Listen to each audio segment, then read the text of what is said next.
Assalamualaikum warahmatullahi wabarakatuh. Bismillahirrahmanirrahim. Alhamdulillahi rabbil alamin. Nahmadullah ta'ala wa nashkuruh. Wa nusalli wa nusallimu ala sayyidina Muhammadin alladhi ballagha ar-risalah wa adda al-amanah wa nasaha al-ummah wa kashafa bihi al-ghummah bi'idhnillah hatta ataahu al-yaqin wa ala alihi wa sahbihi ajma'in. سبحانك لا علم لنا إلا ما علمتنا إنك أنت العليم الحكيم.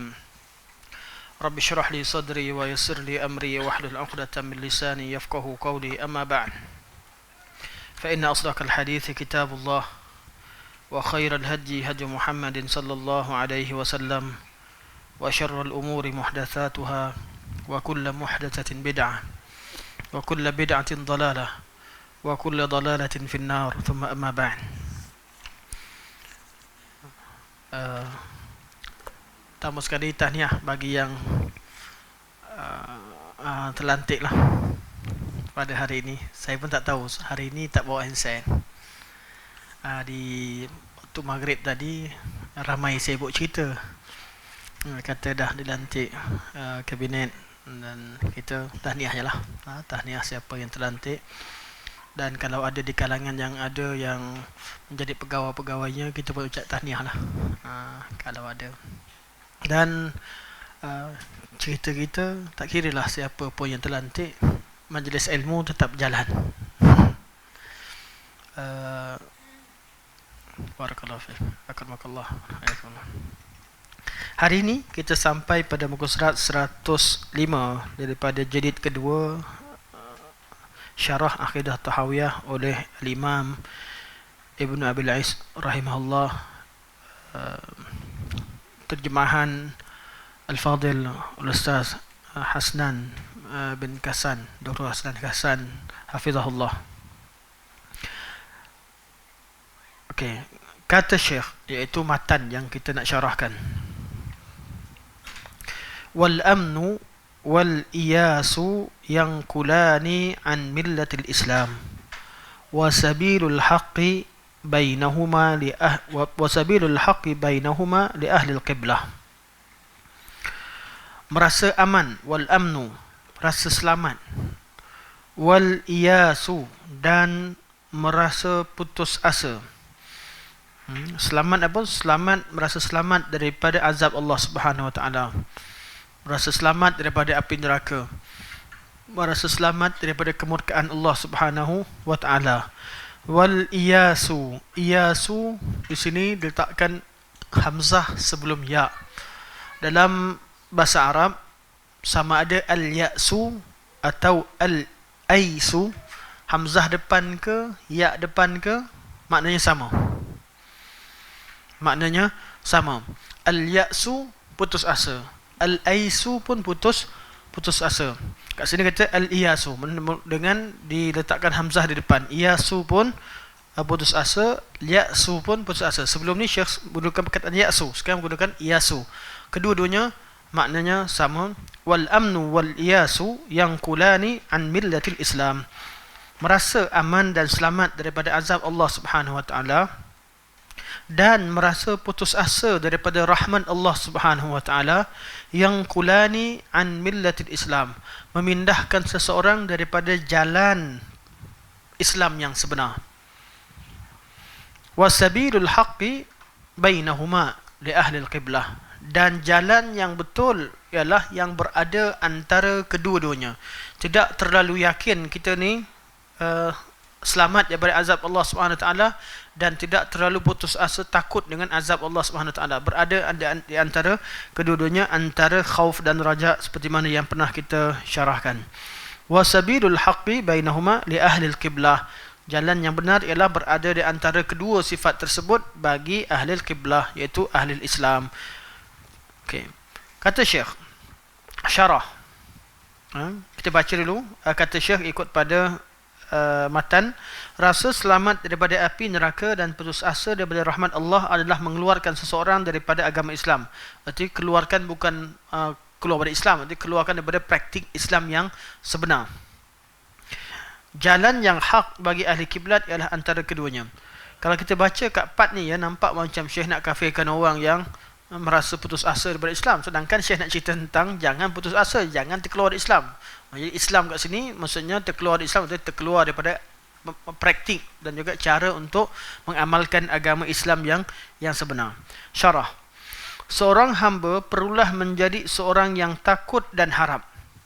Seorang hamba hendaklah menjadi seorang yang khaifan rajian, takut, harap dalam segala gerak-gerinya. Kerana kita hidup ini sentiasa merasakan Allah adanya muraqabatullah. Allah perhatikan kita. Jadi macam mana kita nak berhadapan dengan pemerhatian Allah Subhanahu Wa Taala? Kita hidup ni sentiasa diperhatikan oleh Allah Subhanahu Wa Taala. Malaikat perhatikan. Kita tahu bahawa malaikat kita hidup walaupun kita tak nampak perkara ghaib, kita nampak tak ada siapa-siapa keliling kita, iman mengatakan bahawa malaikat ada kiri dan kanan dan Allah memerhatikan. Macam mana nak buat? Adakah kita terlalu takut dengan dosa? Takut dengan dosa yang kita dah lakukan sehingga kita rasa Allah tak akan ampunkan kita, terlalu takut?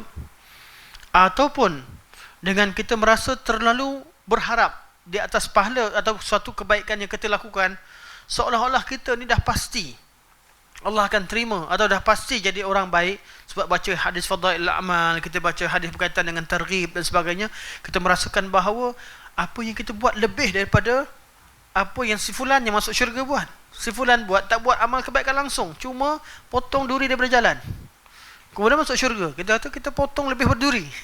Kita rasa kadang-kadang ini suatu dalam beramal tak boleh ada perasaan raja yang lebih, tak boleh ada khauf yang lebih, mesti berada di antara kedua-duanya. Seorang hamba perlulah menjadi seorang yang takut dan harap. Ini kerana takut yang terpuji, takut yang dimaksudkan, khauf yang dimaksudkan di sini ialah takut yang terpuji dan benar ialah yang boleh menghalang seseorang daripada melakukan perkara yang diharamkan oleh Allah Subhanahu Wa Taala. Maksud takut bukanlah takut sehingga putus asa daripada rahmat Allah Subhanahu Wa Taala, takut pada Allah sehingga merasakan bahawa Allah tak ampunkan bila buat salah. Takut di sini ialah takut yang dapat menghalang kita daripada melakukan perbuatan yang diharamkan oleh Allah Subhanahu Wa Taala. Sekiranya dia melampauinya, maka ditakuti akan mendatangkan putus asa dan tidak ada harapan. Ini takut yang melampau, takut yang terkeji. Takut yang terpuji adalah takut yang menyekat dia daripada buat perkara yang diharamkan oleh Allah SWT, daripada buat maksiat. Kalau dia melampau daripadanya, takut sehingga dia tak boleh maafkan dirinya sendiri, sehingga dia tak boleh nak bertaubat kerana dia merasakan bahawa dia tak layak untuk dapat syurga, sampai ke tahap putus asa. Takut yang melampau sehingga putus asa, perkara ini adalah ketakutan yang terkeji, yang tidak dipuji dalam syarak. Harap, manakala harap, raja, yang terpuji ialah seseorang yang beramal. Gariskan perkataan beramal.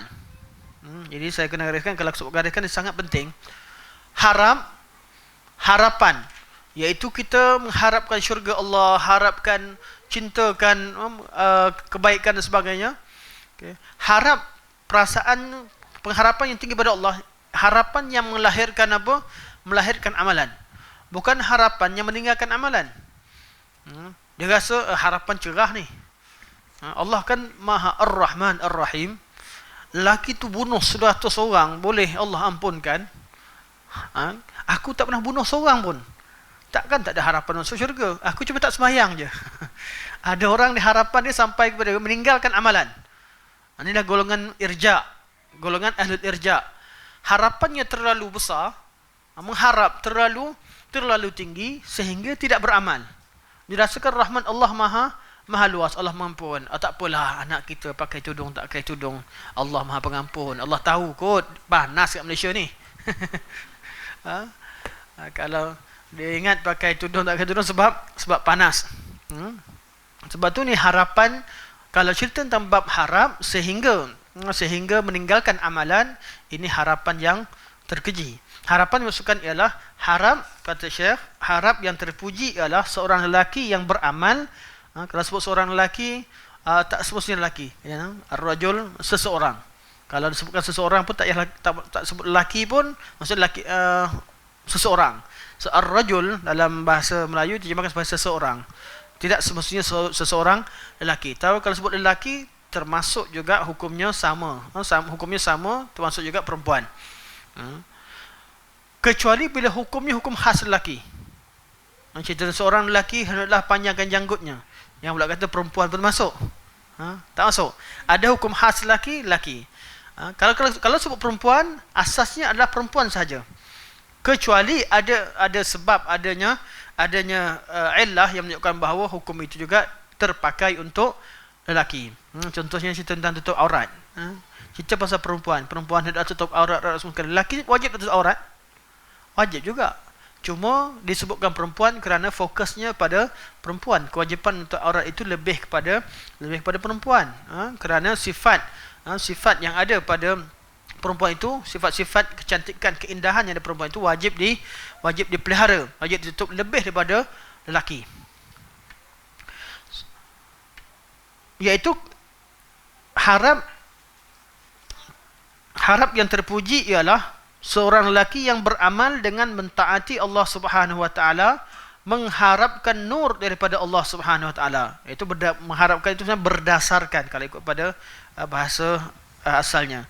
Itu seorang yang taat kepada Allah Subhanahu wa taala dengan berdasarkan kepada nur daripada Allah Subhanahu wa taala. Raja'u rajulin amil raja'u amalin war raja'u mahmud raja'u rajulin amila bi ta'atillah ala nuri min Allah.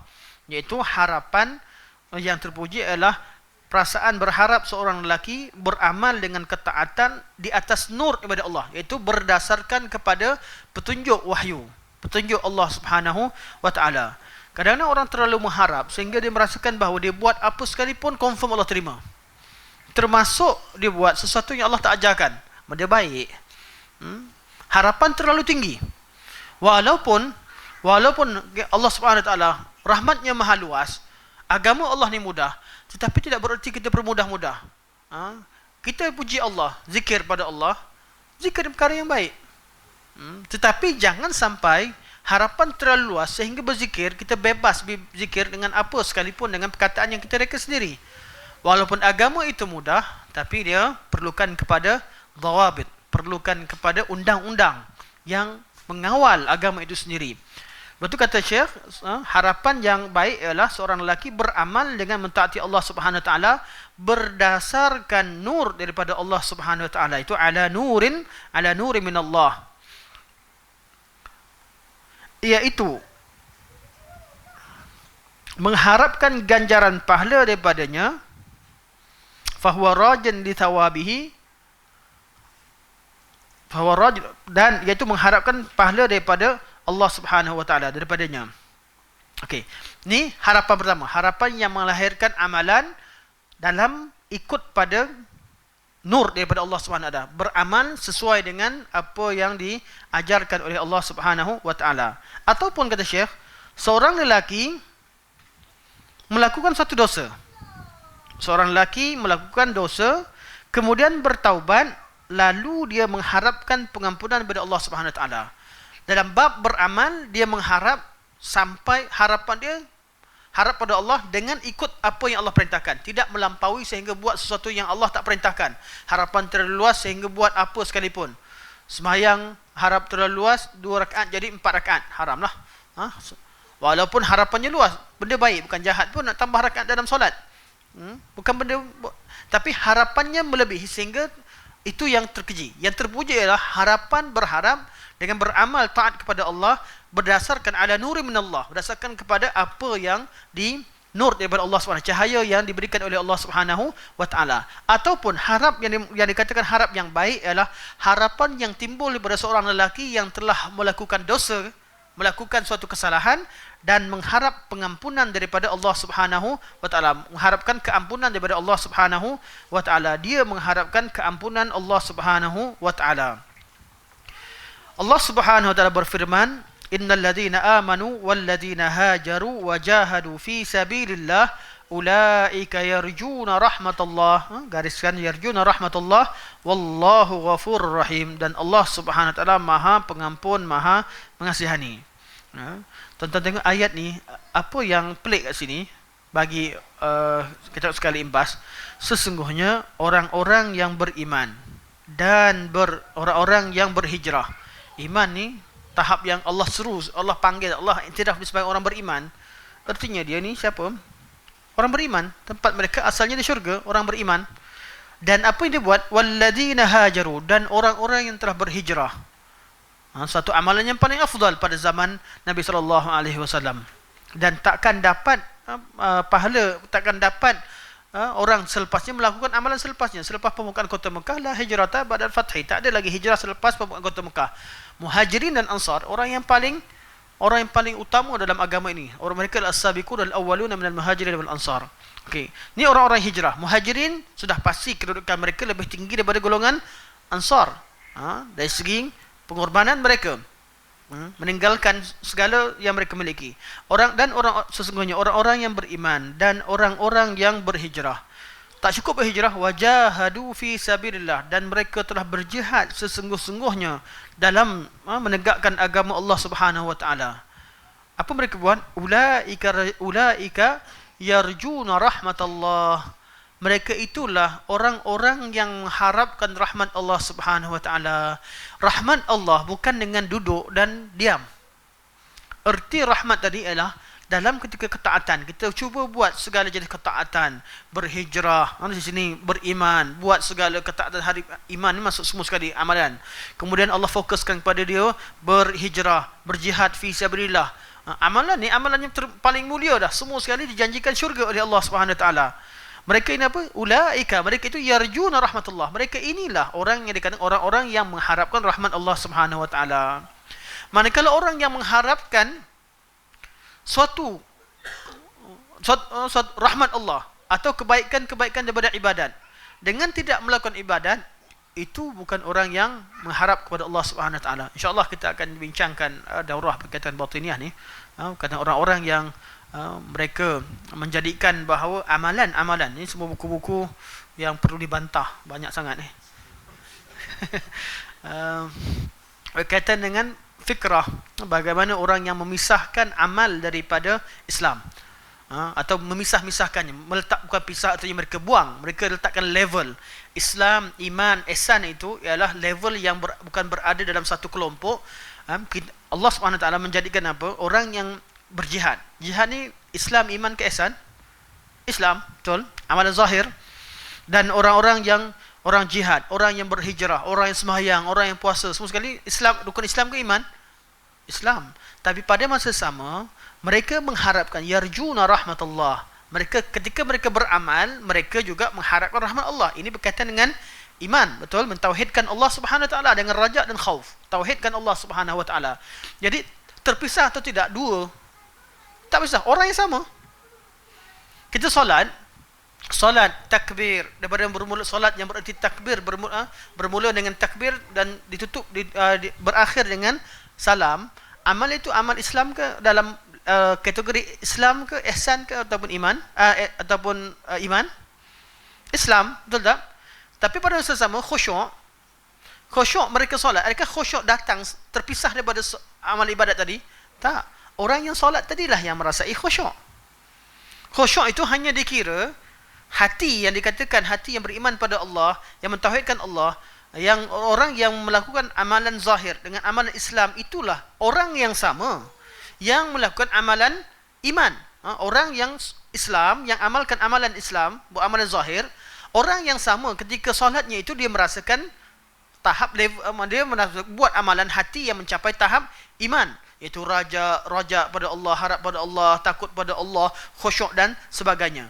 Kemudian orang yang samalah dalam amalan dia tadi, orang yang sama yang amalannya kualitinya sampai ke tahap ihsan, sehingga dia merasakan bahawa Allah Subhanahu wa taala, sehingga seolah-olah dia menyembah Allah Subhanahu wa taala, sembah Allah di depan, seolah-olah dia melihat Allah Subhanahu wa taala, ataupun Allah perhatikan dia. Orang yang sama yang berubah hanya apa? Level dia. Level amalan dia. Jadi dalam solat kita, mungkin solat kita rakaat pertama mungkin tahapnya Islam. Tahap kedua naik, rakaat kedua khusyuk lebih. Betul-betul takut pada Allah, mengharap pada Allah dan sebagainya. Levelnya sampai level orang yang iman. iaitu solat yang disertai dengan keimanan pada Allah Subhanahu Wa Taala. Ingat pada Allah, ingat malaikat mencatatkan masa solat, ingat seolah-olah kita berdiri di depan hari kiamat di depan Allah Subhanahu Wa Taala, percaya dengan qada qadar kita buat ni hanya dengan taufik daripada Allah Subhanahu Wa Taala. Allah Subhanahu Wa Taala yang izinkan kita, dengan adanya apa yang kita buat ni ialah taat kepada apa isikan Alkitab. Allah kata wa aqimus salah. Masa tu juga kita merasakan bahawa kita dengan ikut sunnah Nabi sallallahu alaihi wasallam, ini adalah iman dalam hati kita. Amalan sama aja. Dan sama. Hati ni, yang amalan hati dia yang dibincang dalam bab iman, masih lagi dalam keadaan orang yang sama buat amalan yang sama. Sampai pada level orang sampai tahap tinggi, dia khusyuk yang tinggi sehingga merasakan bahawa Allah perhatikan dia. Allazina yadhunnuna annahum mulaqu rabbihim. Dia rasa bahawa dia bertemu dengan Allah Subhanahu Wa Taala dalam solatnya. Sama juga dia masih solat. Tapi golongan ini mereka menjadikan level berbeza. Islam, iman, ihsan. Ahli Islam ni ahli zahir, ahli Islam yang beramal dengan syariat, ahli syariat. Ahli iman, ahli makrifat lain. Ni levelnya tinggi. Pakai seluar pendek tak apa, buat apa tak apa. Sebab level dia tak terikat lagi dengan syariat. Dia guna juga hadis Nabi sallallahu alaihi wasallam. Tapi cara approach macam mana dia syarahkan hadis Nabi tidak mengikut fahaman salafus salih, tak ikut fahaman sahabat. Sebab tu yang diperjuangkan di mana-mana sekalipun disebutkan ulama dahulu, selain daripada Al-Quran dan Sunnah, kita juga hendaklah berhujah dengan fahaman salafus salih. Sebab fahaman salafus salih inilah yang menentukan bahawa cara kita faham betul atau tidak. Sebab Nabi dah mengiktiraf mereka dah iktiraf kedudukan. Jadi fahaman mereka itu penting dalam menafsirkan nas. Bukan bererti kita jumud dengan fahaman mereka sehingga dalam bab tertentu kita tak boleh tafsir lain, tidak. Bab i'jaz ilmi, bab bagaimana penemuan-penemuan baru tentang perlu dibuka, tapi tak boleh bertentangan ataupun menafikan apa yang telah difahami oleh mereka. Ilmu Allah maha luas, kalamullah, sifat Allah tu maha sempurna. Tiap-tiap hari akan ada orang kaji ayat yang sama, akan nampak kesempurnaan dalam kalamullah. Tiap-tiap hari akan bertambah sebab kalamullah salah satu bersifat Allah Subhanahu Wa Taala. Betul? Sifat Allah maha sempurna. Jadi memang kebaikan yang ada pada ayat itu akan bertambah. Namun tidak boleh apa yang dikaji kemudian menidakkan apa yang telah ada pada zaman Nabi sallallahu alaihi wasallam ataupun lari daripada cara yang mereka ajarkan. Tidak lain tidak bukan yang kita ketemu kemudian hanyalah mengiyakan apa yang mereka katakan, cuma berkemungkinan dalam aspek yang berbeza. Sebab tu dalam bab solat, bab Islam, iman dan ihsan sebagainya, kita perlu tahu bahawa orang yang merasa khusyuk bukan orang tak solat, orang yang solat.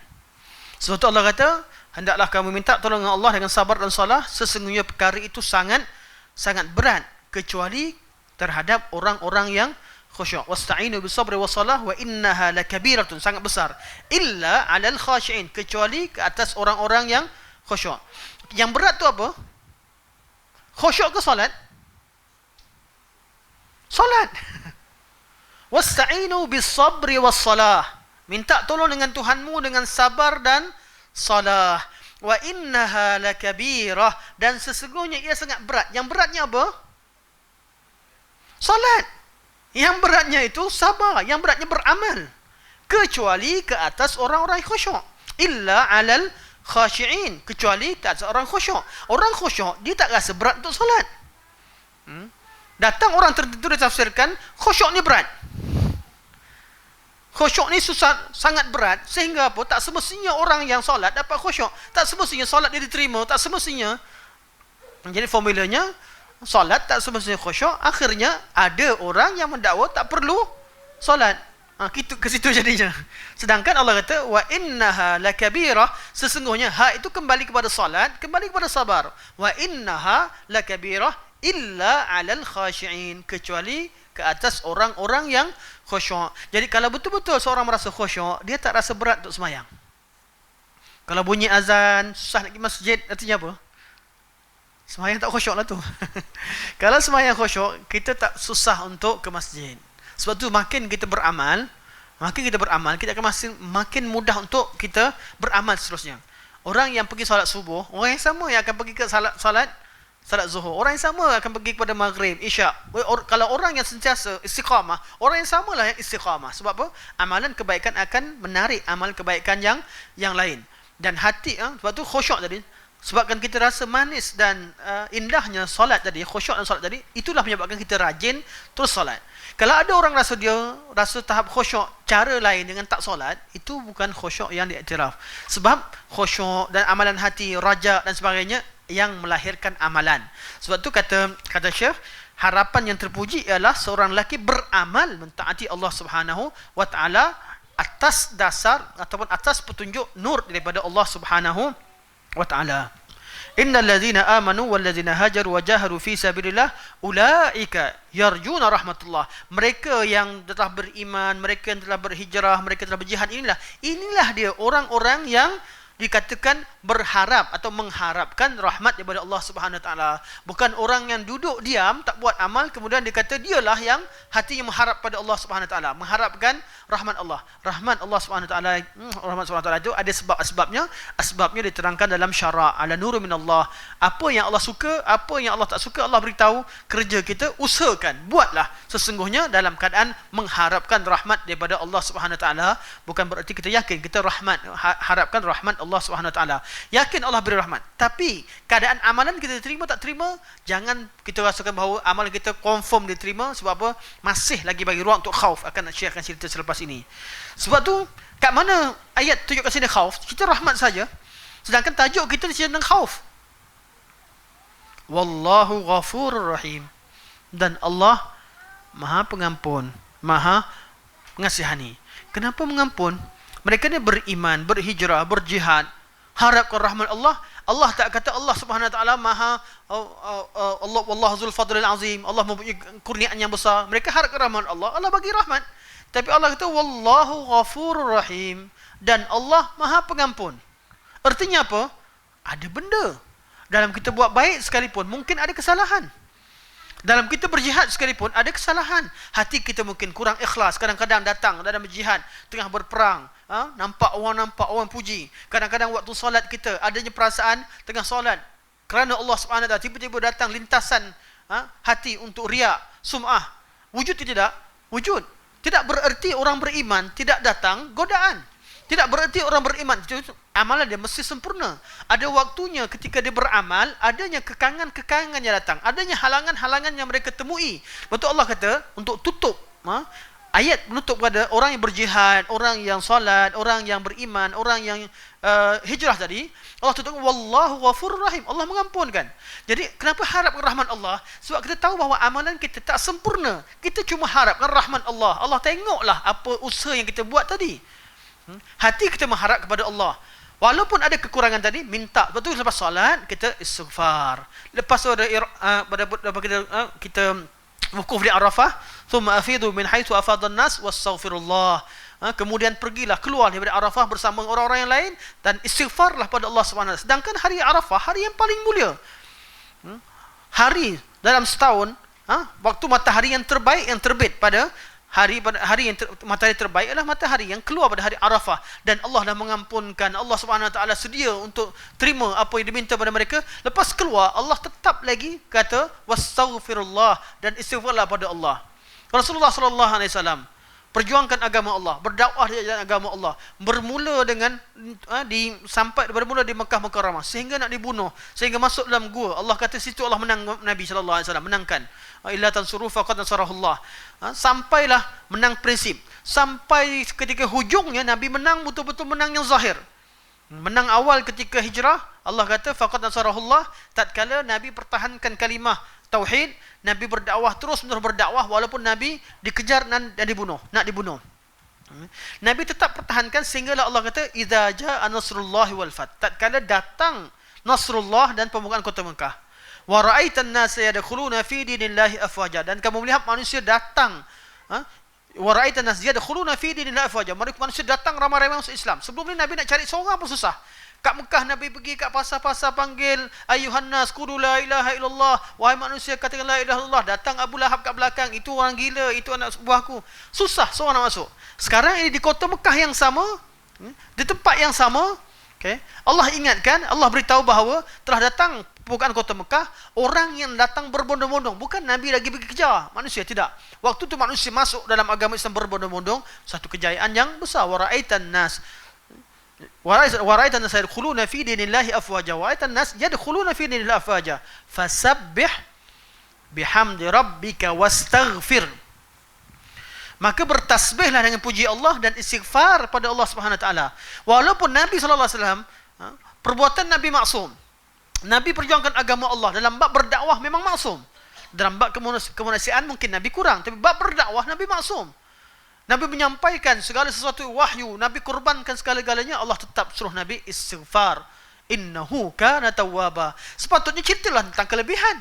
Kan Nabi sudah menangkan agama Allah, orang masuk Islam. Sepatutnya penutupnya Nabi Allah beritahu apa? Rahmat Allah Maha luas, syurga Allah Maha. Tapi Allah kata wastaghfirhu innahu kana tawwaba.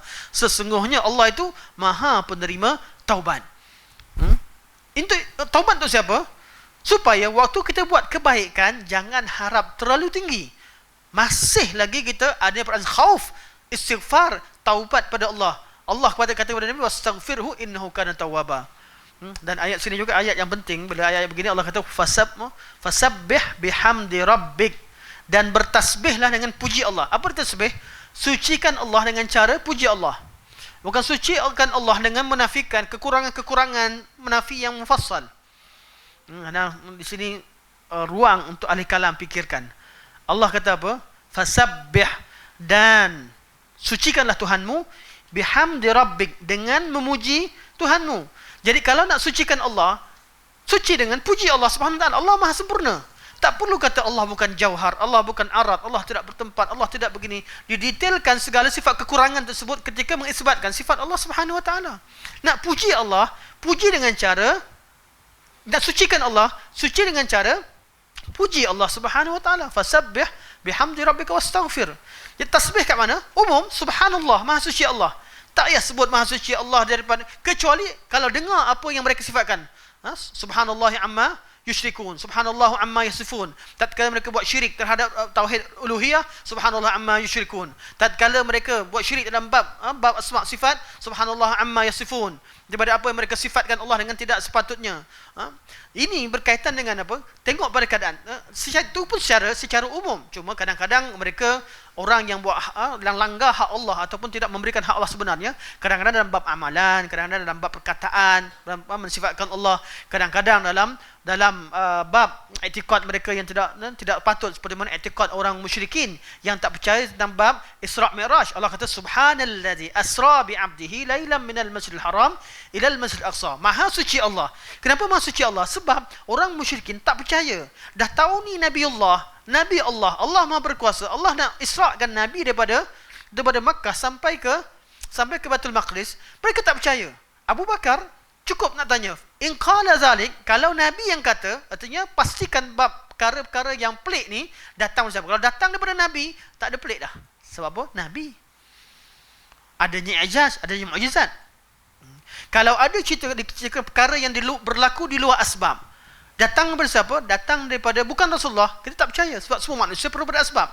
Tapi kalau datang daripada Rasulullah, artinya Allah yang melakukannya. Perbuatan Allah tak melalui asbab. Yang perlu kita tahu ialah sumbernya daripada siapa. Kalau Nabi yang beritahu tentang Isra' Mi'raj, kita percaya. In qala dhalik, kalau dia berkata demikian, aku percaya dengan dia. Sumber. Sebab tu perkara ghaib, ni bab kaedah umum untuk kalau kadang-kadang kita berjumpa. Ghaib ada berapa? Syarah sikit buat ni. Bab ni penting. Perkara ghaib ada berapa? Ada dua, betul? Apa dia? Satu ghaib mutlak, yang kedua ghaib nisbi. Mutlak artinya bila-bila sampai dia memang ghaib secara mutlak. Memang perkara ghaib secara total. Ada perkara ghaib nisbi. Ghaib nisbi artinya dalam satu angle ghaib, angle yang lain tak. Ghaib nisbi ada berapa? Ada tiga jenis secara umum. Satu perkara yang lalu. Kita tak pernah tahu tentang Fir'aun. Pernah tak jumpa Fir'aun? Tak pernah jumpa Fir'aun, Namrud, semua Abu Lahab ke semua sekalian. Nabi sendiri. Bagi kita, orang yang tak hadir, tak nampak satu peristiwa, dia ghaib. Yang hadir atau yang syahid, yang nampak, dan satu lagi yang ghaib, yang tak nampak. Jadi ghaib nisbi artinya, ada orang, bagi kita yang tak nampak, kita kata, perkara ni perkara ghaib, aku tak tahu. Tapi bagi orang lain nampak, dia namanya nisbi. Perkara ghaib, perkara yang berlalu, kisah-kisah yang lama. Yang kedua, ghaib hadir. Sekarang ni, kita tak nampak apa berlaku kat istana sekarang. Betul? Kita tak nampak apa berlaku di rumah kita. Jadi kita, ni perkara ghaib. Kalau orang kata sekarang, orang kat sana tengah begini begitu. Dia tak ada telefon, tak ada apa, tiba-tiba dia duduk, dia kata sekarang, isteri kamu sekarang sedang berjumpa dengan kawan dia, nama fulan-fulan. Itu setan. Sebab apa dia buat sesuatu di luar daripada asbab. Tiba-tiba mendakwa iddia'al ghaib. Kisah kasyaf lain. Kisah kasyaf nanti kita bincangkan kemudian dalam ni. Akan kita bincangkan. Tapi babnya, ghaib, ada ghaib nisbi. Satu ghaib yang lepas, yang kedua ghaib yang sekarang. Itu kita, suatu benda yang berlaku di belakang kita. Bukan di depan mata kita. Yang ketiganya ghaib, apa dia? Ghaib yang akan datang. Kita tahu apa yang berlaku besok. Apa yang berlaku lusa. Apa yang berlaku tahun depan. Siapa meninggal, siapa hidup, siapa yang naik, siapa turun. Kita tak tahu. Wallahu alam untuk masa depan. Sebab Allah yang maha mengetahui. Okay. Bab ghaib nisbi tadi, dia ghaib kenapa nisbi? Dulu kalau ghaib nisbi, contohnya tentang perkara ghaib. Macam mana kita nak tahu tentang ghaib yang lepas? Betul, bagi orang yang menafikan perkara ghaib, kita tanya, percaya tak pada sejarah? Kalau siapa tak percaya tentang sejarah, dia orang bodoh. Jadi bab ghaib, apa sumber nak dapatkan ilmu? Berita yang sahih. Bab perkara syahadah, perhatikan. Bab tentang ilmu, tentang alam syahadah, perhatikan, tunjukkan bukti, ada teori tunjukkan bukti. Ini perkara syahadah. Perkara ghaib, formulanya kat mana? Hanya satu jalan, iaitu berita yang sahih. Kalau beritanya berita sahih berkaitan dengan apa? Berkaitan dengan sejarah yang lepas. Beritanya sahih, dinukilkan secara yang jelas, sahih. Disebutkan kerana sampai tahap mutawatir, jelas, confirm dulu pernah berlaku zaman penaklukan Jepun, zaman penjajahan Jepun. Tahu bahawa adanya zaman komunis. Berlaku dulu ialah pada apa sahaja peristiwa yang lepas yang nukil secara jelas, kita percaya. Kalau yang tak jelas, kisah Masuri ke kisah sekali, kita kata ada betul, mungkin ada, tapi cerita detail wallahu alam. Ada benda yang kita percaya, ada benda kita tak percaya, bergantung pada berita tadi, sahih ke tidak sahih. Sama juga sekarang ni. Kita tak tahu apa berlaku kat rumah, tapi telefon isteri kita beritahu, telefon anak kita beritahu apa yang berlaku. Jadi berita sahih, kita terima tidak? Terima, bila datang dari sumber yang sahih. Untuk masa akan datang, kita tahu ke tidak? Tak ada siapa tahu. Itu pun orang boleh percaya. Ramalan cuaca, kalau betul-betul ahlinya tahu tentang pergerakan angin, pergerakan awan dan juga sebagainya, dan memang ahlinya, dan kita percaya dalam keadaan kita tidak kata 100%, tapi percaya dengan ramalan yang jelas ada buktinya. Okay. Orang yang berakal, percaya ke tidak? Percaya, walaupun terhadap perkara ghaib. Sebabnya apa? Sebab sumber beritanya itu yang penting. Dari mana sumbernya? Perkara ghaib yang mutlak, siapa yang nampak? Tak ada. Ghaib mutlak ni tentang Allah, tentang malaikat, sifat Allah, nama Allah, ghaib mutlak. Jadi macam mana nak tahu? Mesti berita yang sahih. Berita sahih berkaitan dengan perkara ghaib. Siapa? Allah Subhanahu Wa Taala. Dan Allah beritahu kita melalui apa? Melalui Al-Quran, melalui Rasulullah sallallahu alaihi wasallam. Sebab tu perkara ghaib, kita hanya ambil berita daripada sumber yang sahih, iaitu Al-Quran dan sunnah Rasulullah sallallahu alaihi wasallam. Sebab tu masalah akidah, kita tak gunakan akal. Bab pemerhatian, jauhar, arat, jauhar semuanya. Ini sebab bab pemerhatian terhadap makhluk boleh digunakan untuk faham makhluk, dan Allah takkan sama dengan sebarang makhluk, tapi bukan itu formula untuk mengiyakan atau menidakkan berita yang datang daripada Allah dan Rasulnya. Ini kesilapan yang paling besar berlaku dalam ahli kalam. Mereka tak terima sifat-sifat Allah seperti mana disifatkan hanya dengan kiaskan dengan apa yang mereka nampak tentang alam syahadah. Ini perkara tak betul. Walaupun mereka cuba untuk mengatakan Allah tak sama dengan makhluk, dengan formula Allah tak bertempat, Allah tidak begini, tapi formula mereka tetap tidak dhabit. Tidak tepat untuk menyatakan sesuatu tentang Allah Subhanahu Wa Taala. So kalamullah, Allah yang mengetahui perkara ghaib, Allah yang mencipta perkara ghaib, Allah yang mencipta bahasa Arab. Betul tak bahasa Arab? Allah yang turunkan Quran dalam bahasa Arab. Takkan nak dibetulkan lagi ayat Allah Subhanahu Wa Taala. Takkan nak kata kalamullah, makna zahir ni menyesatkan manusia sehingga baca Quran secara zahir boleh jadi musyabbihah, mujassimah dan sebagainya. Itu mereka tidak mengkadarkan kata Allah, tidak meletakkan kata kalamullah pada tempat yang selayaknya. Betul, bab ni bukan bab kecil, bukan bab yang kecil. Kalau sementara kita kata tunggulah mereka faham, tak ada masalah. Tapi kalau sampai pada tahap menisbahkan orang-orang yang memahami kalamullah dan meletakkannya pada kedudukan yang betul sebagai seorang yang musyabbihah mujassimah. Dan makna lain musyabbihah mujassimah ialah musyrikin, musyrikah, iaitu menyamakan Allah dengan syirik, mensyirikkan Allah dengan tashbih, syirik tashbih dan syirik tajsim sebagainya. Ini perkara yang berat, bukan tuduhan yang biasa. Kita hanya ditukar istilah musyabbihah, kita nampak macam ringan sikit, musyabbihah mujassimah, tapi makna sebenarnya apa? Buatkan perkara syirik dalam masalah rububiyah dan masalah asma' sifat. Ini perkara yang berat. Sebab tu bagi orang-orang yang memahami perkara ini, kita rasa perkara ini bukan kecil. Kemudian diminta untuk kita stop kat situ. Kemudian kita perlu bertolak ansur. Bab, ya, kita bertolak ansur dan bab yang lain. Tapi bab yang betul salah, bab 4 salah tadi, kita perlu betulkan. Walaupun macam mana sekalipun, dari segi kita, approach kita nak terus terang ataupun tidak, untuk menyatakan hak terhadap suatu perkara itu mesti ditegakkan. Kerana Allah SWT tugaskan kita untuk tegakkan kebenaran, hak. Okey.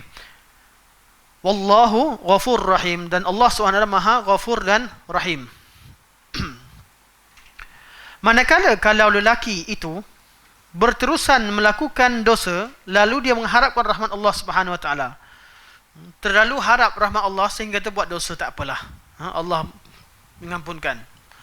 Terlalu besar harapan kepada Allah, tak apalah, sakat buat sikit-sikit ni Allah ampunkan kot, dosa ni kecil je.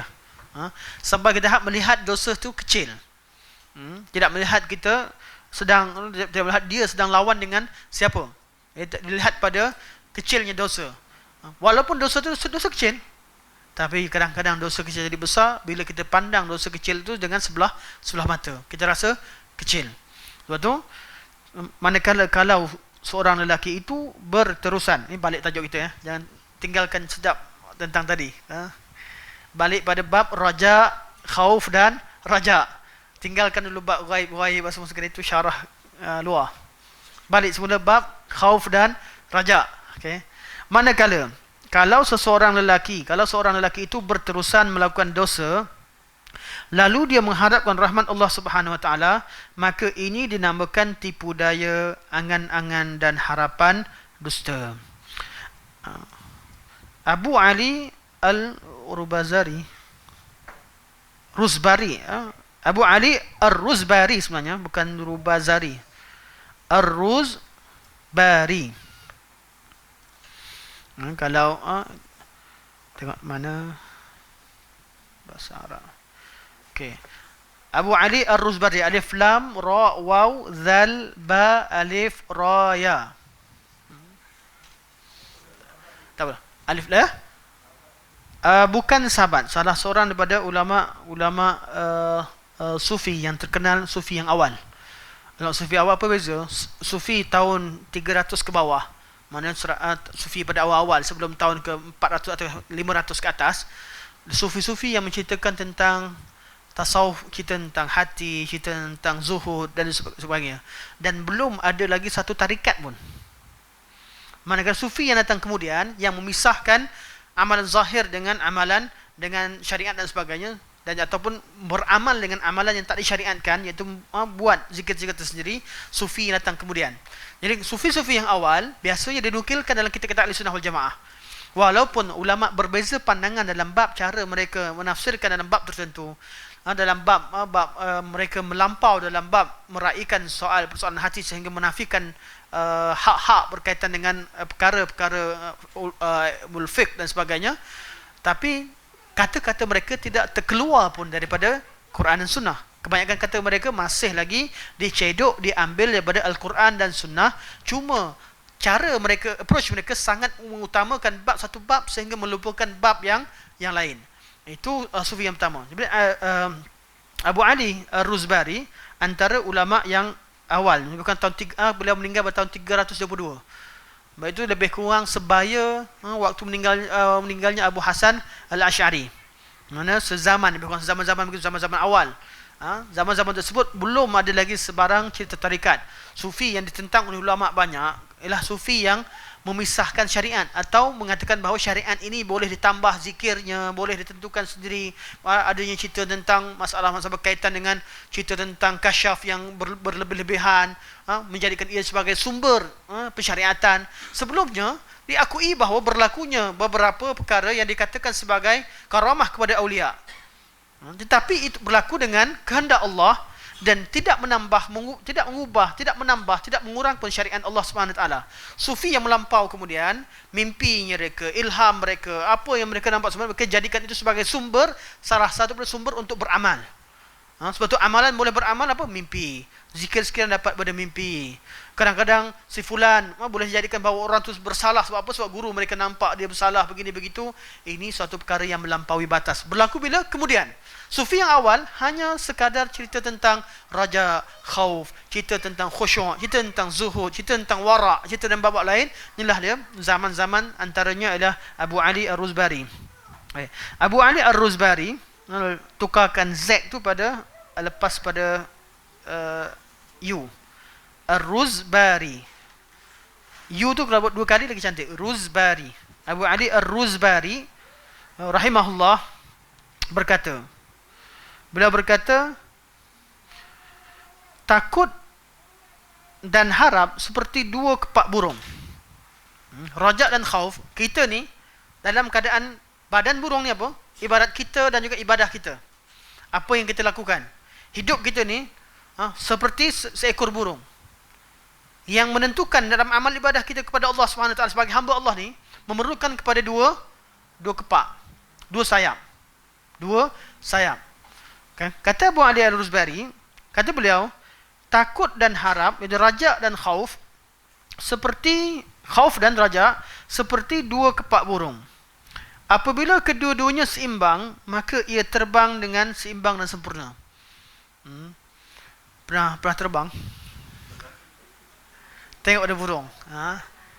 Kalau terbang lurus sempurna, bila burung terbang lurus. Kalau burung dia rendahkan satu arah, dia akan turun. Tapi kalau terputus sayap dia, putus satu, tak simbang. Bila sayap dia luka dan sebagainya, tak simbang, dia boleh terbang, tapi terbang sikit je, lompat sikit, terbang sikit, turun balik, lompat lagi. Tapi kalau dia, kita dengan sedang kata Syekh apa? Syekh kata Al-Imam ataupun Abu Ali Ar-Ruzbari berkata, takut dan harap seperti 2 kepak burung. Apabila kedua-duanya seimbang, maka ia akan terbang seimbang dan sempurna. Apabila salah satu daripadanya cacat, maka akan berlaku kekurangan pada burung itu.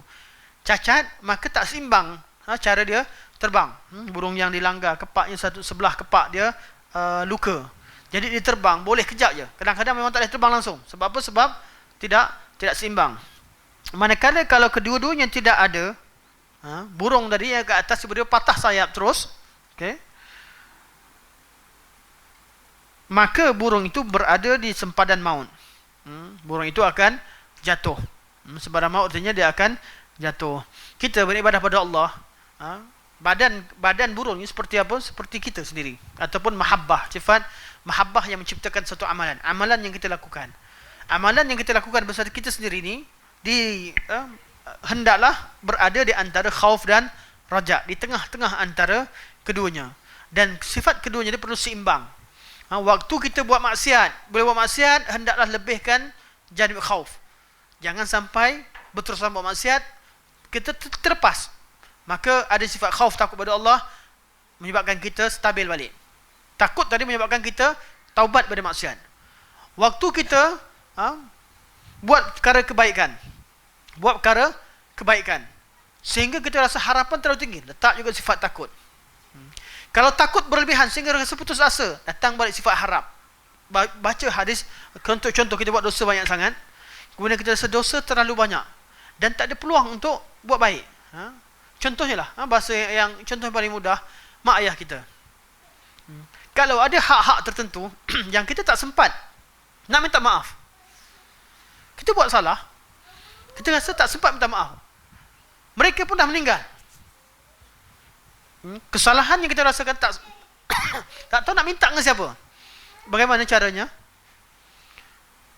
Takut tu berwujud, tapi perlu adanya harapan.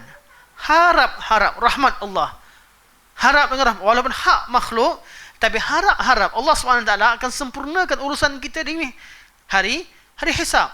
Allah mudahkan hisab, ataupun Allah SWT ampunkan kita dengan cara offer kebaikan, seperti mana berlaku dalam sebahagian daripada orang-orang yang Allah SWT offer kebaikan pada mereka untuk mengampunkan kita, iaitu adanya harapan. Walaupun kita buat dosa, tak ada orang. Ataupun ada orang yang nak bertaubat. Kerjanya apa? Apa? Ragut orang. Ni cerita betul. Ada orang yang nak bertaubat, dia tanya pada satu web dululah, saya ingat, dia kata saya ni peragut. Saya kerja saya dulu meragut perempuan-perempuan yang berjalan seorang, dia ragut ambil bank. Tak ingat dalam mana, tapi dalam ditanyakan kepada satu laman web, lama dah orang share dulu. Jadi kata macam mana saya nak pulangkan hak-hak ni? Saya pun tak kenal siapa orang yang saya ambil hak pada dia. Nak bertaubat. Tidak ada jalan. Tak ada jalan, susah nak cari. Kalau nak Ellen pula, kena tangkap. Takut. Kadang-kadang kalau sanggup hadapan dengannya, ya. Kalau tak sanggup, macam mana? Bertaubat pada Allah Subhanahu Wa Taala, sedaya upaya sampaikan, tak ada jalan juga, hanya adanya bukakan pintu harapan. Waktu tu jangan bawakan putus asa.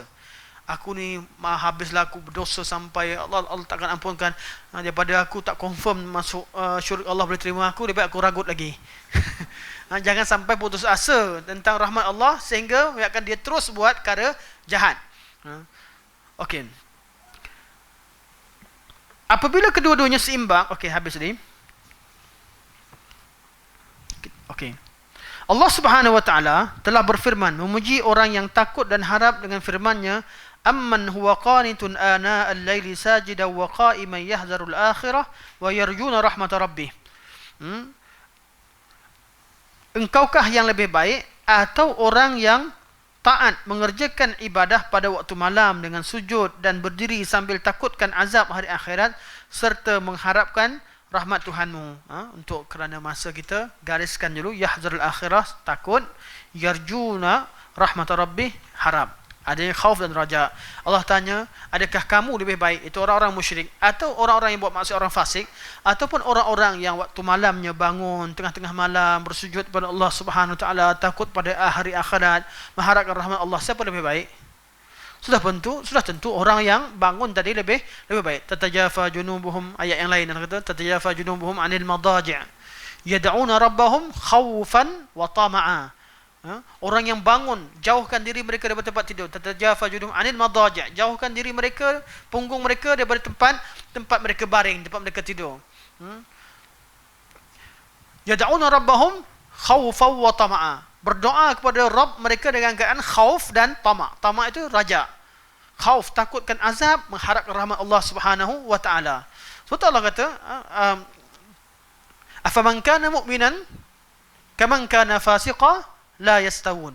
Adakah orang yang beriman dengan orang fasik ini sama? Allah kata tidak sama.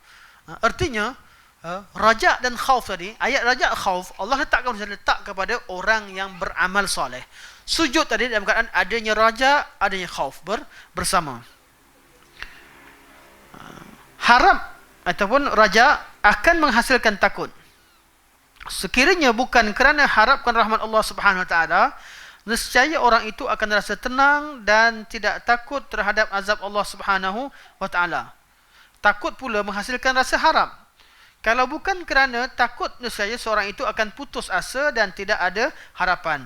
Semua orang, kalau anda takut kepadanya, maka anda akan lari daripadanya kecuali Allah Subhanahu Wa Taala. Ini kerana apabila anda takut kepadanya, maka anda akan datang kepadanya. Orang yang takut lari daripada nafsunya kepada Allah Subhanahu Wa Taala. Ini secara umumlah. Kalau manusia kita takut, maksud takut artinya manusia kalau kita takut, kita jauhkan diri kepada Allah, kepadanya. Allah Subhanahu Wa Taala begitu takut Allah, kita makin dekat dengan Allah. Yang takut Allah dikata takut kemurkaan Allah, takut azab Allah, maka akan lahirlah ketaatan kepada Allah Subhanahu Wa Taala. Kenapa orang lain kita takut kita lari? Allah kita takut kita makin dekat. Sebab orang lain kalau kita lari selamat. Orang lain yang kita buat jahat dengan dia, kita lari, takut dengan dia, kita lari. Selamat tak kita? Selamat, dicari, kita tak jumpa. Dengan Allah, nak lari ke mana? Seorang Fir'aun nak jadi Tuhan pun tak lepas, dia tetap hamba Allah. Di cara kita takut dengan Allah, tidak lain tidak bukan dengan cara dekatkan diri pada Allah. Macam orang kalau buat salah, lari ke mana? Lari ke mana sekalipun berada dalam dia punya remote. Lari masuk rumah orang, baru nak lalu satu pintu, dia tutup pintu. Jadi penghujungnya buat apa? Tak mampu lari, minta maaf je lah. Kalau tak boleh lari, apa orang buat? Kalau mampu lari, selamat, orang akan lari. Tapi kalau pencuri, perompak, dah tentu kena tangkap.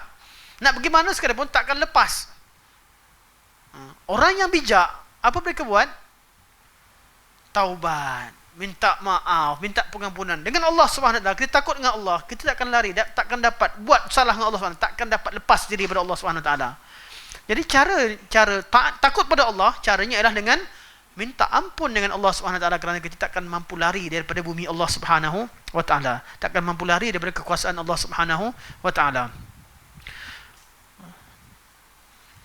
Boleh 5 minit lagi? Boleh ya? Kita habiskan bawah sikit. Pengarang Manazilus Sairin. Siapa pengarang Manazilus Sairin? Abu Ismail Abdullah Al-Harawi, Syekhul Islam. Sebelum Ibn Taimiyah rahimahullah, antara orang yang digelar Syekhul Islam ialah Abdullah Al-Harawi ataupun Abu Ismail Al-Harawi, pengarang kitab Manazilus Sairin yang disyarahkan Ibn Qayyim rahimahullah dalam Madarijus Salikin, iaitu salah seorang pada ulama Khurasan Al-Hambali, dan ulama besar dalam mazhab Hambali, dan dinamakan beliau juga sebagai Syekhul Islam. Kitab-kitab beliau kebanyakannya kitab-kitab yang selamat dari kritikan, yang hebatlah. Kitab yang paling banyak sekali kritik, kesilapan beliau lakukan, kitab mana? Kitab inilah Manazilus Sairin yang disyarahkan oleh Ibn Qayyim rahimahullah, Madarijus Salikin.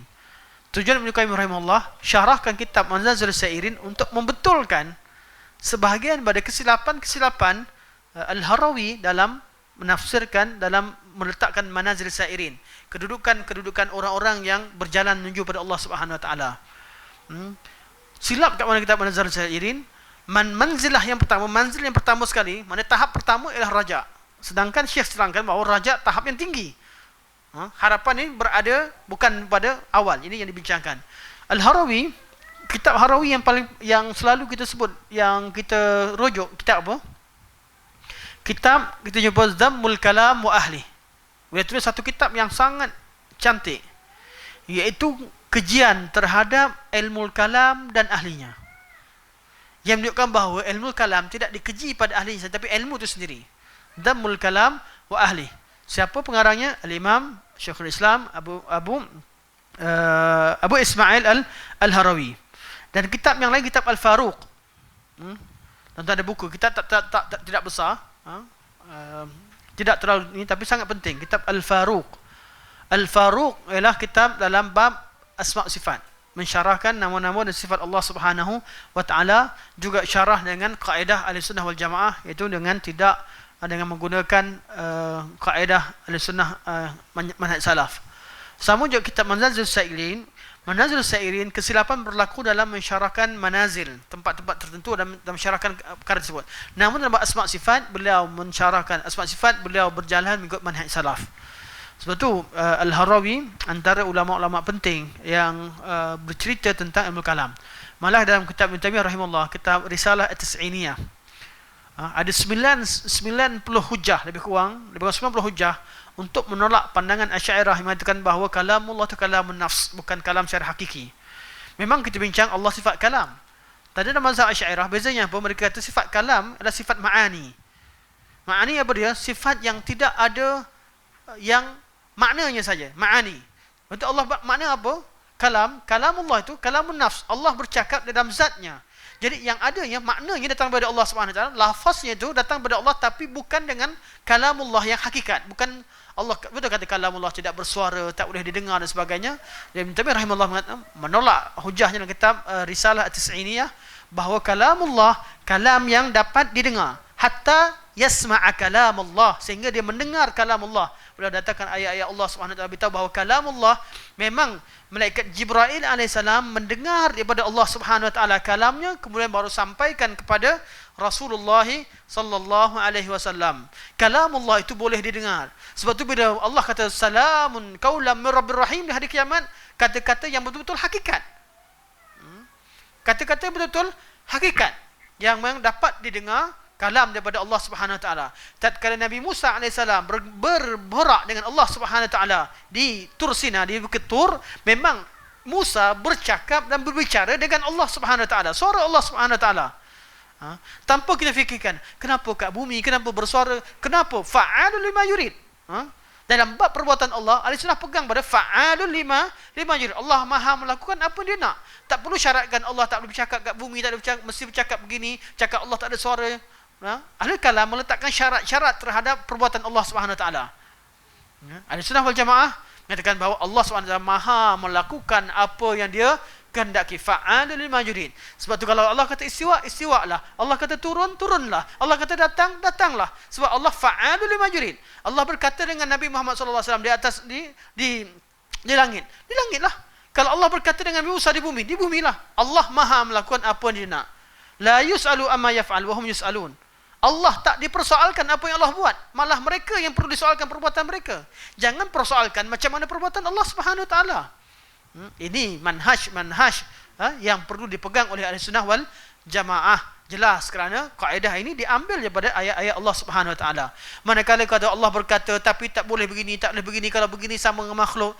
Sama makhluk, kaedah kalau sama makhluk itu betul-betul disebutkan oleh syarak, kita ya. Tapi kaedah yang dibuat-buat, kemudian sesuatu yang tidak disebutkan oleh syarak, kemudian dawabit yang disebutkan itu tidak sesuai dengan apa yang disebutkan oleh tafsir ulama salaf Muhammad salaf dahulu, maka perkara itu perlu ditolak.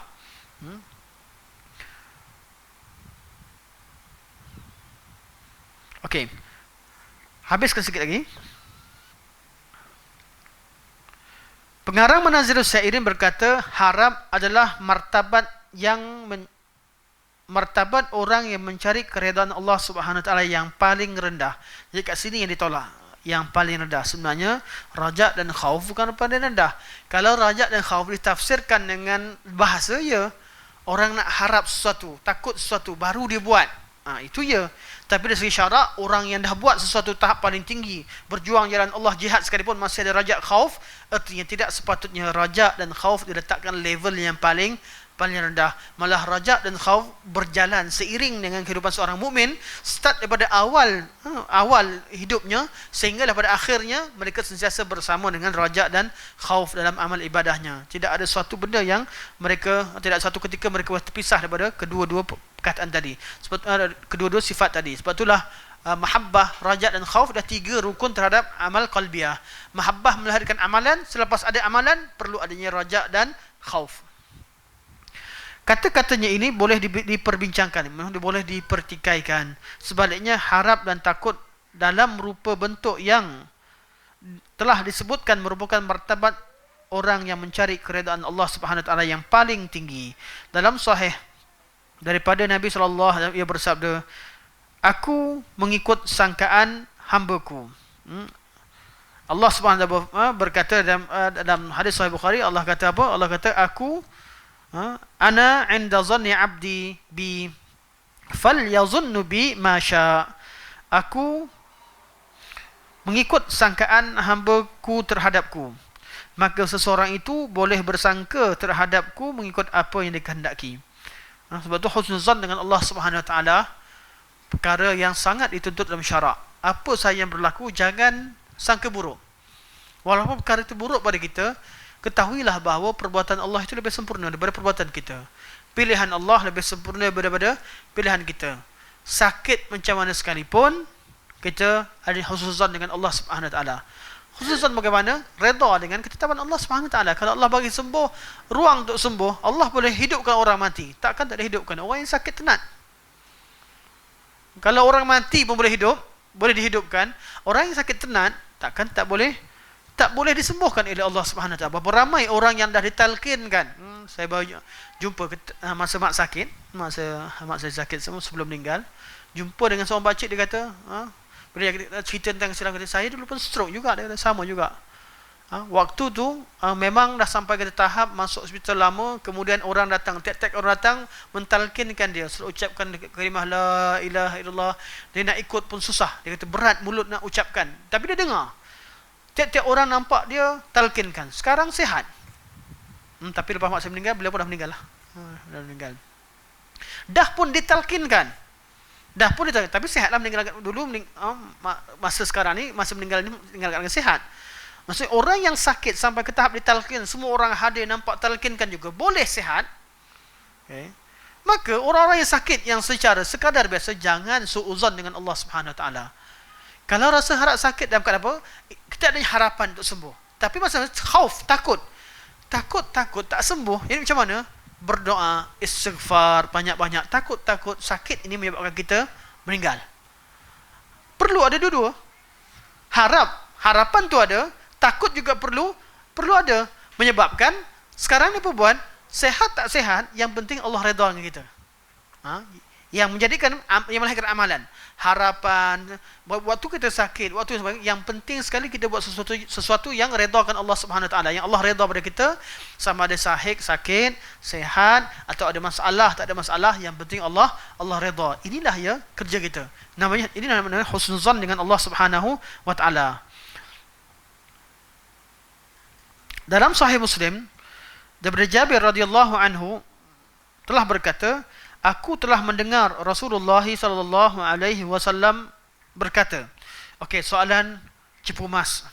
Hadis berlaku di Madinah ke di Mekah? Jabir berkata, aku mendengar Rasulullah sallallahu alaihi wasallam bersabda, sebelum sambung sikit, 3 hari sebelum kewafatannya. Jadi Madinah ke Mekah? Madinah. Saya baru nak tanya, tak perasan ada lafaz sebelum kewafatan. Sebab kalau Jabir berkata mendengar, dalam ulum hadis kita bahawa hadis-hadis Madaniyah. Sebab Jabir radhiyallahu anhu Al-Ansar, dan kita tahu pentingnya lafaz sami'tu anhu dan sebagainya bila ada sahabat yang datang, yang Islamnya kemudian, contoh Abu Hurairah, Jabir bin Abdullah atau Al-Madinah sebagainya, kemudian kata sami'tu Rasulullah sallallahu alaihi wasallam yaqul, aku mendengar Nabi berkata, atau Nabi berkata padaku, artinya hadis itu bukan hadis yang sebelumnya. Sebab tu hadis Abu Hurairah dilihat anhu qala ke an Nabi sallallahu alaihi wasallam ke, ataupun Abu Hurairah kata sami'tu Rasulullah sallallahu alaihi wasallam yaqul. Sebab kalau disebut sami'tu, kita boleh tahu bahawa hadis itu berlaku bila. Sekarang ni belum sempat saya syarah, ada depannya. Mana disebut 3 hari sebelum kewafatannya. Jadi cepu perak. Seseorang kamu jangan mati melainkan dalam keadaan berbaik sangka terhadap Tuhannya. Ini hadis sahih Muslim. Jadi hadis yang sahih. Jangan kita mati kecuali dalam keadaan husnuzan dengan Allah Subhanahu Wa Taala. Kalau berlaku sesuatu, sakit, kita terjatuh.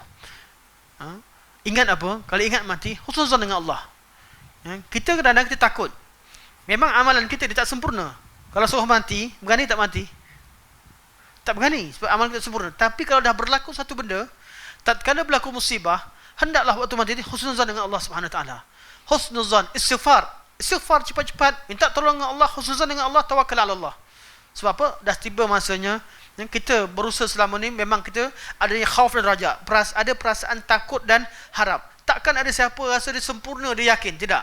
Tapi kalau dah berlaku satu perkara menyebabkan kita berada di antara waktu sakarat, waktu kita sakit yang melampau, yang kita rasa sakit, tawakal ala Allah, husnuzan dengan Allah Subhanahu Wa Taala. Kalau Allah SWT matikan kita husnuzan dengan Allah Subhanahu Wa Taala. Kalau Allah sembuhkan kita juga, itu salah satu husnuzan dengan Allah Subhanahu Wa Taala. Tidak bertambah seorang mukmin, umur seorang mukmin kecuali kebaikan. Bertambah 1 minit cukup, astaghfirullah, alhamdulillah, Allahu akbar. Sedikit masa yang Allah tambahkan, gunakan sepenuhnya untuk beribadah kepada Allah Subhanahu Wa Taala. Okey, oleh itu ada orang berkata seseorang itu hendaklah melebihkan harapannya ketika dia sakit, hendak mati, daripada takutnya berlainan dengan masa sihatnya. Kerana pada ketika itu takutnya perlu lebih daripada harap. Keadaan tadi lah lebih kurang macam ni. Baca betul-betul maknanya macam tadi. Setengah mereka berkata, sesiapa yang menyembah Allah Subhanahu Wa Taala hanya dengan rasa cinta, maka dia seorang yang zindiq. Sembah Allah mesti ada 3 rukun, betul? Cinta, raja dan khauf. Kalau ada orang sembah Allah hanya dengan perasaan cinta, maka dia adalah zindiq.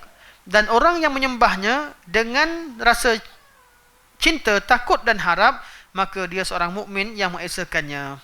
Ini yang disebutkan oleh Syekh rahimahullah. Man 'abadallah bil hubbi wahdah, barang siapa sembah Allah dengan hanya perasaan cinta, fahuwa zindiq, maka dia adalah seorang yang zindiq. Zindiq apa dia? Zindiq adalah orang yang bukan Islam mengaku jadi Islam. Sembah Allah hanya dengan cinta, tidak ada perasaan takut dan tidak ada amalan. Tidak ada harapan, hanya dengan perasaan sembah Allah hanya dengan perasaan cinta, iaitu harap pada Allah. Seolah-olah Allah SWT tidak ada sifat khaufnya. Mereka golongan murji'ah ataupun zindiq. Wa man 'abadahu bil khaufi wahdah, barang siapa yang sembah Allah dengan khauf sahaja, fahuwa haruri, dia adalah golongan haruri. Haruri adalah nama kampung di kampung tempat pertama sekali yang lawan Ali bin Abi Talib datang daripada kampung Harurah, iaitu yang terletak di Iraq, atau Harura. Kampung berasalnya golongan Khawarij, maka orang Khawarij dinamakan sebagai Haruri. Wa man 'abadahu bir raja'i wahdah, dan barang siapa yang menyembahkan dengan raja saja, fahuwa murji'. Jadi di sini kalau yang ada teks Arab ataupun dalam teks tu ada 3 benda disebut. Pertama hub, mahabbah, yang kedua khauf, yang ketiga raja. 3 ini adalah rukun amal qalbiyah. Amal qalbiyah seperti yang kita sebutkan, kita ulang sekali bahas untuk tutup majlis ni. Dalam beramal, 3 rukun yang perlu ada pada hati seseorang. Pertama, mahabbah. Yang kedua, raja. Ketiga, khauf. 3 ni mesti ada. Mahabbah melahirkan amalan. Raja melahirkan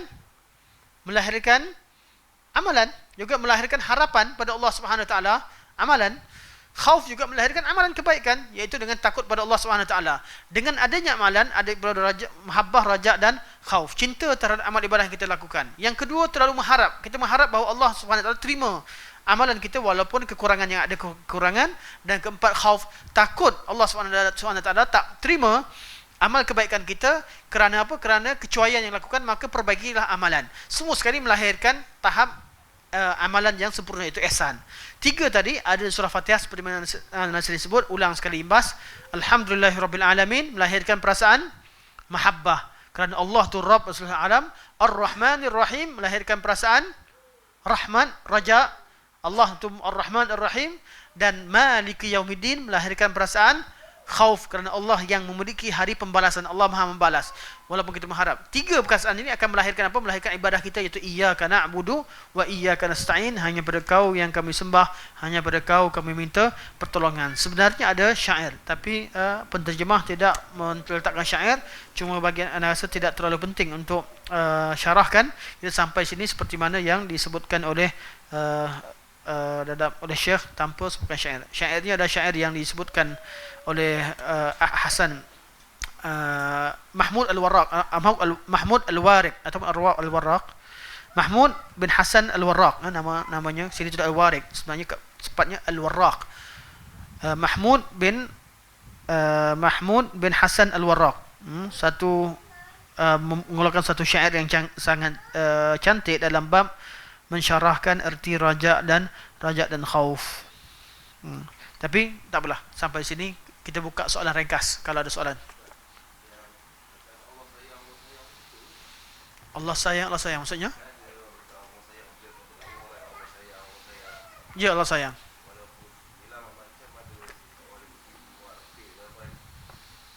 Ya. Allah sayang betul. Allah sayang tu betul. Cuma tatkala menggunakan raja dan khauf ni perlu sesuai pada tempatnya. Kalau kita cara kita berdakwah, approach, kadang-kadang menggunakan tarhib, kadang-kadang menggunakan tarhib. Ada orang sesuai kita approachkan dengan cara sebutkan tentang sifat neraka, ceritakan tentang dosa. Ada orang sesuai disebutkan sifat syurga pada dia. Sebab manusia ni berbeza-beza, keadaan pun berbeza-beza. Jadi cara berdakwah kadang-kadang kita sebutkan Allah sayang, kadang-kadang kata Allah marah. Betul tak? Kadang-kadang sebut Allah sayang, kadang-kadang sebut Allah marah. Tengok pada kesesuaian. Jadi betul tidak? Betul lah. Allah sayang, Allah marah, wujud di mana? Rajab dan khauf wujud di mana-mana. Jadi cara kita sesuaikan. Kalau contohnya ada orang pergi berdakwah, jumpa dengan orang buat dosa, kata Allah sayang, Allah sayang. Dia gunakan satu cara, hanya satu cara. Kadang-kadang caranya betul sesuai dengan, kadang-kadang tak betul sebab menyebabkan orang yang buat jahat terus dengan kejahatan dia. Dia terus dengan tu dia tak rasa takut. Dia rasa dalam keadaan dia sudah terima. Jadi caranya mesti balance lah antara kata sebut Allah sayang dengan Allah murka. Cuma tak dinafikan bahawa Allah kata Allah sayang itu salah satu daripada bab raja. Berkemungkinan orang-orang yang buat maksiat berterusan dia putus asa dari rahmat Allah. Ini cerita betul antara maknya saya ana pernah jumpa sendiri sebenarnya dengan maknya. Memang dia hampir tukar dia punya kemaluan, dah tukar dah atas. Dah tukar dah. Memang betul-betul dia kata saya jumpa. Nak jumpa kebetulan dia pergi umrah dan dia pakaian lelaki lah, bukan ini. Jumpa dia kata sampai satu ketika dia rasa dia nak taubat pun tak tahu taubat macam mana dah. Nak jadi lelaki balik badan dah macam perempuan. Orang dah jadi masalah. Nak kekal jadi perempuan berada dalam laknat Allah Subhanahu Wa Taala. Mereka ada dalam dilema tertentu. Jadi secara kesimpulannya dia buat keputusan untuk jadi balik lelaki. Memang pakai macam lelaki semua sekali, dan apa yang mampu dia buat akhirnya, walaupun pada asalnya kalau dipakai di nampak macam perempuan di sisi jasad bahagian atasnya, tapi kalau pakai yang lelaki akhirnya dia kata jadi balik Ustaz macam lelaki. Dia kata memang boleh jadi biasa boleh pakai macam lelaki, sedangkan ada perempuan yang pakai ketat pun nampak macam lelaki, apatah lagi lelaki yang buat-buat. Jadi sebenarnya tinggal pada keazaman. Yang orang-orang begini kadang-kadang kita buat approach bab cerita tentang khauf, tentang rajat sebagainya, dakwah bukan satu perkara yang mudah. Kita sebut pun kita formula betul-betul berdepan, memang satu benda yang sangat berat. Kalau cerita tentang pengalaman-pengalaman mereka, dan memang ada di kalangan mereka ramai yang bertaubat, dan mereka yang pergi umrah di kalangan maknyah ni ramai dah. Anak antara yang pernah sambut mereka. Jadi ramai dah. Tapi isu yang pakai pakaian perempuan pakaian bertelekong di tempat perempuan sebagainya baru lagi lah nak dengar. Sebelum ni mereka pergi, tapi mereka memang betul-betul dalam keadaan tinggalkan sifat perempuan mereka. Malah ada yang mereka secara jujur cakap, saya ikat supaya tak ni. Dan balik semula pun mereka masih lagi buat majlis tertentu, panggil sebahagian pada ustaz-ustaz untuk bagi ceramah. Memang wujud di kalangan mereka yang bertaubat kepada Allah Subhanahu Wa Taala dengan sebenar-benarnya. Jadi apa yang berlaku sekarang, siapa sekali buat kesalahan, masih berilah ruang untuk mereka bertaubat dalam keadaan masih lagi mengingkari. Jangan tak ingkar pula. Jangan tak ingkar keburukan. Ingkar tetap ingkar, dan ruang untuk bertaubat hendaklah diberi ruang untuk mereka bertaubat. Jadi approach Allah sayang ke Allah murka sebagainya, hendaklah pendakwah itu tahu tempat yang sesuai, orang paling sesuai, dan tawakkal ala Allah dalam taubat, dalam dakwahnya insya-Allah. Insya-Allah sekadar ini, wasallallahu alaihi wasallam Muhammad wa ala alihi wa sahbihi wa baraka wa sallam. Walhamdulillahirabbil alamin. Assalamualaikum warahmatullahi wabarakatuh.